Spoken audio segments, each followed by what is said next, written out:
여러분 안녕하세요. 로마 이야기꾼입니다. 이 뒤에 바다가 아주 근사하죠? 예, 그리고 이 아침에 왔는데 해가 뜨는 거 보니까 이쪽은 이탈리아의 동해 쪽이라는 걸 아시죠? 예, 여기는 그 이탈리아의 우리나라에 비유하자면 포항에서 약간 위에 있는 이 바레타라고 하는 도시입니다. 인구는 10만 미만으로 그리 크지 않은 도시인데요.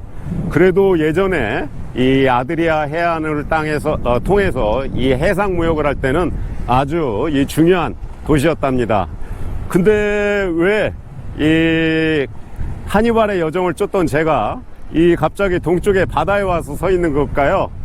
예, 그것은요, 여기서 좀만 가면은 그 유명한 칸나이 평원이 있는 곳입니다. 여러분, 칸나이 전투라는 이야기 들어보셨나요?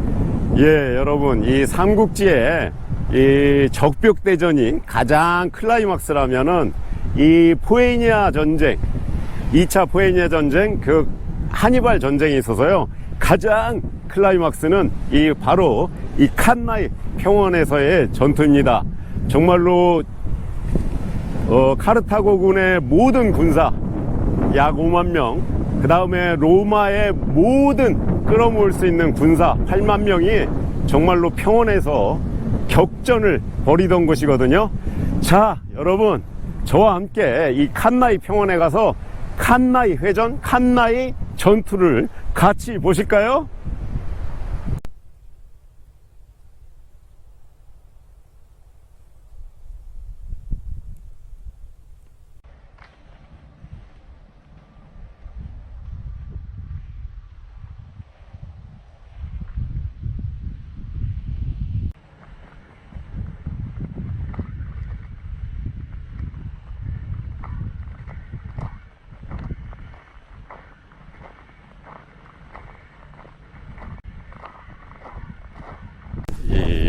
여기에 언덕에 올라오시면은요, 옛날 주거지 형태의 그 집들의 흔적이 보입니다.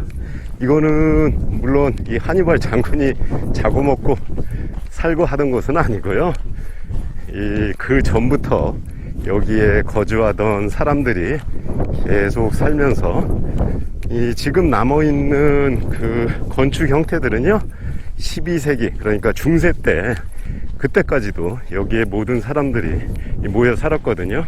그 흔적이 지금 남아있는 거랍니다. 네, 그래서 이 마을 제일 끝까지 이렇게 오시면은요, 바로 이 칸나이 전투가 벌어진 이 칸나이 평원의 전경을 아주 시원하게 보실 수가 있습니다.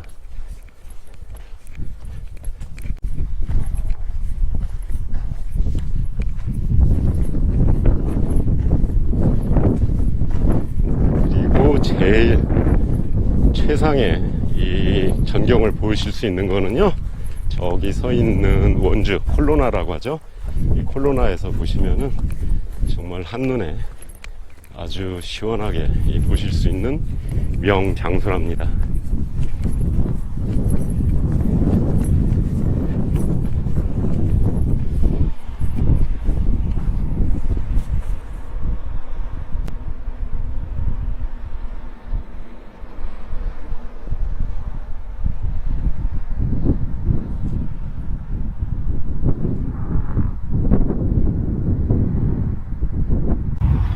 네, 여러분, 우선은요, 이 칸나이 전투를 설명하기 전에 그 전에 그 상황이 어떻게 됐는지, 이 로마의 상황과 카르타고 하니발의 상황은 어땠는지를 먼저 설명해 드려야 될 것 같아요. 이 전편에도 설명드렸듯이 이 알프스산을 넘은 하니발이 연전연승을 하면서 로마를 갖다가 이 코너로 몰아 세우지 않습니까? 이 말이 그렇지 코너가 아니라 정말로 로마로서는 거의 이 패닉 상태입니다. 그래가지고 로마에서는 이 좋은 시스템이 있었습니다. 무슨 말이냐, 이 평시에는요, 이 집정관 2명이 행정 업무뿐 아니라 군사 업무까지 맡지만은, 이렇게 나라가 위급하고 그 상당히 그 위기에 몰렸을 때는 그 독재관이라는 제도를 시행합니다. 이 독재관은요, 한 명이 선출되고 6개월의 임기를 가지면서 그 한 사람에게 모든 권한과 군사적 명령권을 다 주는 겁니다. 상당히 합리적이고 이성적인 시스템이죠. 예, 그래갖고 그 당시에 이 피로스 막시무스라는 사람이 이 독재관으로 임명되는데요. 그는 상당히 현명했습니다. 무슨 말이냐? 그 사람 생각에 지금 상태로서는 이 로마 군이 이 카르타고, 특히 하니발을 갖다가 절대로 이 물리칠 수 없다. 정면 대결로는 승부를 해서는 절대로 안 된다는 생각에 지연 전술을 씁니다. 그것이 그 유명한 피로스의 지연 전술인데요. 이 카르타고군, 즉 하니발의 약점은 뭐냐면은 먼 자기 나라에서 떨어져서 나왔기 때문에 보급에 이 문제가 많습니다. 그래서 보급을 보통은 현지에서 조달을 하게 되는데요. 이 피로스는 그걸 알아가지고 이 후방에 있는 보급될 만한 거를 다 막습니다. 그리고 또 하나는 이 하니발이 아닌 이 카르타고의 26급 장수가 나와서 전투를 이렇게 걸어오면요, 그때는 이 강력하게 전투를 합니다. 그렇지만은 이 하니발이 나오는 전투는요, 도망가거나 피해버리죠. 예, 근데 이 전법이 상당히 효과가 있어서 이 하니발을 갖다 상당히 이 곤란하게 만들었습니다. 근데 이 하니발을 갖다가 구해준 거는 바로 로마 시민들이었습니다. 무슨 말이냐고요? 예, 이 로마 시민들이 이 전쟁이 1년이 되고 2년이 되니까 드디어 이제 피로감이 느껴지고 조급해서 이 빨리 전쟁이 이 끝내주기를 갖다가 말하는 그 여론이 팽배하게 됐습니다. 드디어는 그 여론에 밀려서 원론도 할 수 없이 임기 6개월이 끝나자마자 다시 집정관 2명을 선출합니다. 그게 바로와 파울로스라고 하는, 나중에 이 칸네이 평원에서 이 하니발과 맞붙게 되는 집정관인데요. 예, 그들로 하여금 그 당시에는 정말로 그 있는 없는 로마의 젊은이들을 다 모아가지고, 로마의 남자들을 다 모아가지고 이 8만 명이라는 이 군사를 그들에게 주어가지고 이 단시간에 이 하니발을 빨리 물리치고 이 평화로운 날이 되게 해달라고 이 명령을 합니다. 자, 그런데 그러면은 로마 사정은 이렇고 카르타고 사정은 어떨까요? 근데 여러분, 잠시 의문을 가져보시는 거 있으시지 않으셨어요? 무슨 말이냐? 하니발이 알프스산을 넘어와 가지고요, 이 남쪽까지 내려오다 보면 중간에 뭐가 있죠? 로마가 있지 않습니까? 그러면은 장기판에서 이 왕을 잡듯이 이 로마를 갖다가 단숨에 공격하지 왜 여기까지 나와서 진을 치고 있었을까요? 예, 그거는 이 하니발 역시 카르타고를 떠날 때 자기의 그 몇만 명 되는 병사 가지고는요, 이 당시에 이탈리아에는 다른 지중해 도시보다도 인구가 상당히 많았거든요. 그 전부를 지배할 수는 없다고 생각합니다. 그래서 그 당시에 이 로마 제국은 딱 한 나라가 아니고 이 많은 민족과 많은 도시들의 연합체였거든요. 그래서 이 로마만 빼고 그 나머지를 휘저어서 다니면서 그들을 회유하고 압박하면서 자기 편으로 끌어모아서 최종적으로 로마를 쳐서 완벽한 승리를 하겠다고 한 것이 하니발의 생각이었기 때문에 그 당시에는 이 보급품, 그 다음에 먹을 것이 풍부한 이 남쪽 이 칸네 이 지방에 여기에 주둔하고 있었던 것입니다.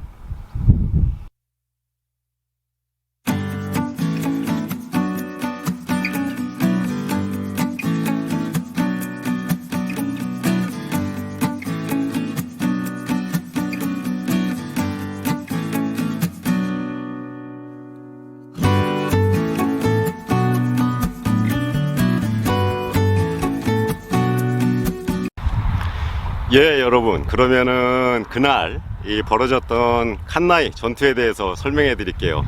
이 칸나이 전투는요, 이 기원전 216년 8월 2일입니다. 여름이죠? 예, 여름에 벌어졌습니다.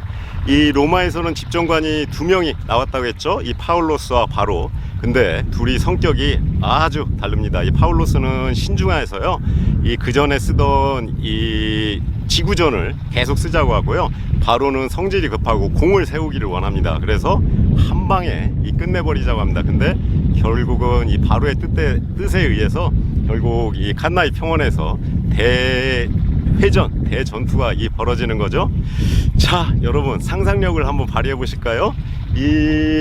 이쪽 예, 오른쪽에는요, 이 로마군이 이 진영을 짰습니다. 어떤 상태냐? 이 로마군 교과서대로요, 이 가운데에다가 가장 장기인 로마 중무장 보병을 갖다가 밀집 대응으로 시켜가지고 중앙을 돌파하는 전술입니다. 물론 이제 좌우에는요, 그 기병들을 갖다가 이 보병을 보호하게 되고, 이 기병들을 갖다가 이 통솔한 게 바로 두 집정관 파울로스와 바로였는데요. 이 반대쪽에 보니까 하니발은 전혀 로마하고는 이 다른 이 진영입니다. 포진입니다. 이 카르타고의 그 군은요, 이 하니발이 통솔하는 카르타고군의 장점은, 예, 기병이 그 로마군보다 더 많고요, 질이 상당히 이 우수합니다. 누미디아 기병이라고 이 말 타는 민족들이었거든요. 그런데 이 보병은 이 로마군에 비해서 약합니다. 이 혼성 부대이기 때문에 이 통솔하기도 힘들고요. 그래서 이러한 것을 다 감안해서 그날 이 하니발은 이 초생딸 모양으로 이 병사들을 세웁니다. 그래서 그 약한 보병들을 갖다가 쭉 이 횡대로 세우고요, 그 횡대의 끝에 뒤에 자기가 제일 아끼는 카르타고 정예 보병을 갖다가 놓고요, 그 다음에 양쪽에는 이 로마처럼 기병을 갖다가 이 배치하고, 본인 자신은 제일 약한 보병 뒤에서 이 지휘를 하게 됩니다. Twice as many people. Defy troops, his Celts, his Gauls, and his Iberians in the center in a semicircle that is bulging outwards toward the Roman legions. On his flanks, he places his elite Carthaginian infantry. These are the men that have been fighting for him for some time and have been trained to an incredible state of readiness. And on the extreme flanks, he places his cavalry, men who embody the sense of audacity and movement that is the hallmark of Hannibal's tactics. And much like his elite infantry, are some of the best trained fighting men of antiquity. 드디어 진군을 해서 싸움이 붙었을 때요, 이 초반에는 로마의 작전대로 이 점점 이 튀어나온 조생딸이 이 카르타고군이 밀리면서 일자 모양으로 이렇게 펴졌겠죠? He and his general Mago stay closely with these troops to make sure that the front line doesn't fail. As his troops in the center retreat, 그 사이에 이 양쪽 기병이 달려가서 싸움을 벌였는데, 이 예상대로 이 카르타고군이 로마 기병을 다 물리칩니다. 그뿐만 아니라 그 지휘하고 있던 이 파울로스도 사망하고요, 바로는 도망까지 갑니다. 그와 동시에 그 중앙 진영 뒤에 서 있던 하니발이 드디어 시작이라는 명령을 내립니다. 그러자마자 양쪽 그 횡대로 서 있던 그 보병들의 그 좌우에 있던, 뒤에 있던 그 카르타고 정예 보병이요, 바로 앞으로 나오면서 이 로마군의 좌우를 갖다 딱 막아버리는 겁니다. 그러면서 그 기병들이, 그 카르타고의 기병들이 로마군의 뒤를 딱 막아버리는 겁니다. they have goaded the Romans into a pocket. At the critical moment, Hannibal orders his elite infantry to turn inwards and hit Varro's troops on both sides in a double pincer movement. His return from chasing off the Roman horsemen, these men gallop in to close the. 이 로마군은 포위당한 거죠. 그 다음부터는 전쟁이 아니라 사륙입니다. 사륙. 이 로마군은요, 밀집 대응에다가 이 좌우에서 카르타고군이 밀어제끼니까 얼마나 이게 밀집이 돼 있는지, 기록에 의하면요, 이 로마 병사들이 칼을 들라고 해도 양 옆에 서로 병사들이 어깨에 눌려가지고 칼을 들 수가 없다고 합니다. Romans are now completely surrounded. Their superior numbers become nothing more than an encumbrance, and the battle devolves into a slaughter. 그날 하루에 이 8만의 그 로마 그 병사 중에요, 7만 명이 이 다 무참하게 이 목숨을 잃습니다. 그뿐이 아닙니다. 그날의 원로원급 약 300명의 장군이 참가했는, 300명이 아니라 80명의 이 장군이 참가했는데요, 이 80명 마저 모두 그날 목숨을 잃습니다. 여러분 생각을 해보시죠. 현대전에서 어느 전투에 갔는데 이 30명의 장군들이 그날 같이 이 다 희생됐다면은 얼마나 큰 이 전투의 손실입니까? 예, 이것이 바로 그 유명한 이 칸나이 그 전투고요. 이거를 이제 군사학적으로는 포위 선멸전 또는 그 망치와 모루 전술이라고 합니다. 왜 그러냐면은 이 여러분 생각을 해보십시오. 이 망치로 이 철판 같은 걸 이게 두드릴 때 어디 평평한 것이나 아니면 딱딱하지 않은 곳, 뭐 가령 침대 같은 곳에 놓아두면은 잘 철판이 펴지질 않지 않습니까? 그런데 이 강한 모루에다 놓으면은 쫙쫙 펴지죠. 그러듯이 보병이 뒤에서 단단하게 가로막고 있는 상태에서 기병들이 가서 망치 치듯이 하나하나 다 죽인다고 해서 이것이 바로 이 망치와 이 모루 작전이랍니다. 이 어쨌건 이 칸나이 전투의 영향으로요, 이 인근에 있던 다른 도시 국가라든가 민족들이 이제는 이 하니발에 더욱 도와주는 입장이 됐고요. 로마는 말 그대로 절체절명의 위기에 빠지게 되는 겁니다. 그런데 마지막으로 하나 기억하실 거는요, 약 8만명의 로마군 중에 10,000명이 도망가지 않았습니까? 그 중에 딱 한 인물을 기억하셔야 되는데, 그것이 바로 이 스키피오 아프리카누스라고, 나중에 그가 장군이 돼가서 이 자마 전투에서 이 하니발을 패배시킨 그 장군이 되겠습니다. 예, 여러분, 이 소나무, 큰 소나무 그늘 아래 있으니까 너무 시원한데요. 저는요, 이 하니발의 칸네이 이 전투를 끝으로요, 제 그 하니발 여행을 끝내려고 합니다. 이 하니발이 겨우 알프스산에 넘어와서 2년밖에 안 됐죠? 근데 그 이후에도 13년간을 갖다가 이 이탈리아를 휘젓고 다닙니다. 근데 결론적으로는 하니발이 원하는 대로 됐을까요? 예, 여러분도 잘 아시다시피 안 됐죠. 이 하니발은 그 후에도 전투할 때마다 이겼는데, 이 하니발이 원하는 대로 로마를 멸망하지 못한 거는 하니발이 생각처럼 안 된 두 가지 것이 있습니다. 이 첫째는요, 여기에 와서 연합 민족이나 도시들, 아니면 그동안 속주에서 로마의 속주에 있던 사람들을 갖다 선동하면은 로마의 반기를 들고 자기에게 찬성해 줄 줄 알았는데요, 그러질 않았습니다. 그들은 의리를 계속 지켰어요. 그 이유는 이 로마는요, 처음에 생길 때만 해도 상당히 오픈 마인드였어요. 그래가지고 자기 지배하에 두던 속주라든가 아니면은 동맹을 맺던 그들을 갖다 존중해 주면서요, 그들이 믿는 종교가 있으면은 그대로 믿게 하고, 그 다음에 세금마저도 로마 시민과 거의 일정하게 같게 이렇게 세금을 책정했기 때문에 이 대부분이 이 팍스 로마라고 하는 그 아래서 있기를 원했습니다. 그리고 두 번째는요, 이 카르타고의 문제인데, 그러지 않아도 하니발이 자기 본국을 떠나면서 또한 그 이베리아 반도의 스페인, 이 카르타고 식민지 등에 이 로마군이 올 것을 갖다가 미리 염려해 가지고요, 자기 동생 하스두르바를 또는 마고, 또 그 유명한 한고 장군들에게 이 이탈리아에 데리고 온 자기 그 군사보다도 더 많은 병사를 거기다가 줬습니다. 근데 이 하니발만한 이 장군이 없습니다. 모두 싸우는 족족 이 로마군에게 지는 겁니다. 이 기어이 이제 그 유명한 이 스피노스 형제 스키피오 이 형제들에게 이 본국까지도 이 위협을 받는 이 상황이 되니까요, 결국은 이탈리아에 있는 이 하니발을 부르게 됩니다. 이 하니발이 정말로 아쉬움과 한을 품고 28살 때 이 알프스산을 넘어왔는데 42살이 돼갖고 저 이탈리아 남쪽에서 배를 타고 자기 고국으로 돌아갑니다.